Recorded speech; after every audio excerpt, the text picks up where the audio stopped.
নির্বাচনের মূল শর্তই হল সব রাজনৈতিক দলের জন্য সমান সুযোগ নিশ্চিত করা। কিন্তু ত্রয়োদশ জাতীয় সংসদ নির্বাচন সামনে রেখে সেই লেভেল প্লেইং ফিল্ড নিয়ে এখন বড় প্রশ্ন উঠেছে। তফসিল ঘোষণার পর থেকেই একের পর এক অভিযোগ আসছে নির্বাচন কমিশনের বিরুদ্ধে। কোনো দল সরাসরি পক্ষপাতিত্বের অভিযোগ তুলছে, কেউ বলছে প্রশাসন নিরপেক্ষ নয়, আবার কেউ পোস্টাল ব্যালট ও নিরাপত্তা ব্যর্থতাকে সামনে এনে নির্বাচন প্রক্রিয়ার বিশ্বাসযোগ্যতা নিয়ে শঙ্কা প্রকাশ করছে। এসব অভিযোগের কেন্দ্রবিন্দুতে এখন নির্বাচন কমিশন। বিএনপি, বাংলাদেশ জামায়াতে ইসলামী, জাতীয় নাগরিক পার্টি সহ বিভিন্ন দল অভিযোগ করেছে ইসি দায়িত্ব পালনে সমান আচরণ করছে না। বিএনপির অভিযোগ, একটি বিশেষ রাজনৈতিক দল ধর্মীয় অনুভূতির অপব্যবহার করে নির্বাচনী পরিবেশকে প্রভাবিত করছে। পাশাপাশি মধ্যপ্রাচ্যের কয়েকটি দেশে পোস্টাল ব্যালট বেআইনিভাবে সংগ্রহ ও ব্যবহার করা হচ্ছে বলে অভিযোগ উঠেছে। পোস্টাল ব্যালটে প্রতীকের বিন্যাস নিয়েও আপত্তি জানিয়েছে দলটি। তাদের দাবি, ধানের শীষ প্রতীক এমনভাবে রাখা হয়েছে যা সহজে চোখে পড়ে না এবং এতে ভোটের ফল প্রভাবিত হতে পারে।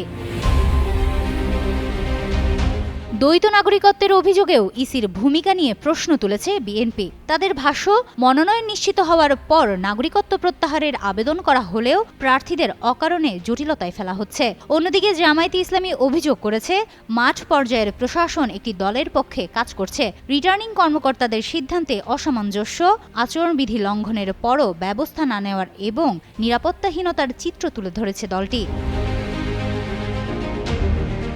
জুলাই গণ অভ্যুত্থানে নেতৃত্ব দেওয়া তরুণদের দল এনসিপিও ইসির বিরুদ্ধে পক্ষপাতমূলক আচরণ ও নিরাপত্তা দিতে ব্যর্থতার অভিযোগ এনেছে। নির্বাচন কমিশনের আশপাশে হামলার ঘটনার উদাহরণ টেনে দলটির নেতারা বলছেন, এতে মাঠ পর্যায়ে প্রার্থীদের নিরাপত্তা নিয়ে গভীর শঙ্কা তৈরি হয়েছে।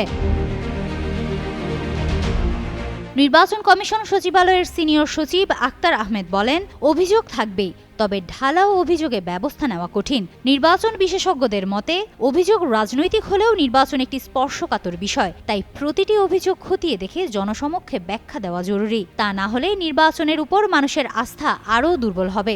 সমান সুযোগ নিশ্চিত করতে ইসির দৃশ্যমান ও কার্যকর ভূমিকা এখন সময়ের দাবি। হিমাতুল জান্নাত, যুগান্তর নিউজ।